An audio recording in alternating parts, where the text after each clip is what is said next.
ساری امت میلاد کو مانتی تھی. یہ فتنہ پیدا ہی 200 سال کے اندر اب ہوا ہے. اب ضرورت پڑ گئی کہ میلاد منانا چاہیے یا نہیں.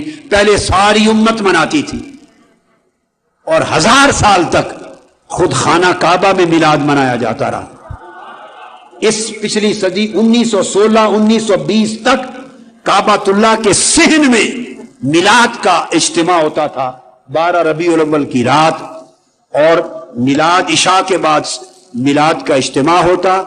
مشعل بردار فانوس ہاتھوں میں اٹھا کر خانہ کعبہ کے صحن سے میلاد کا جلوس نکلتا تھا. مشعل بردار. اور سوق اللیل حضرت سیدہ آمنہ کے گھر تک جہاں آقا علیہ السلام کی ولادت ہوئی، وہاں جا کے جلوس میلاد ختم ہوتا. وہاں پھر خطاب ہوتے اور صلاۃ و سلام ہوتا. پھر واپس آ کر کعبہ شریف کے صحن میں جلوس میلاد ختم ہوتا تھا. میں نے اپنی کتاب میلاد النبی میں، بڑی کتاب 900 صفحے کی جو گرین جلد والی، اس میں سارے دلائل دیے ہیں. اور ایک میری کتاب ہے المولد عند الائمہ والمحدثین، کل تصریحات ائمہ محدثین کی دی. میلاد کا امت میں کسی صدی میں ائمہ محدثین میں کسی نے انکار کیا ہی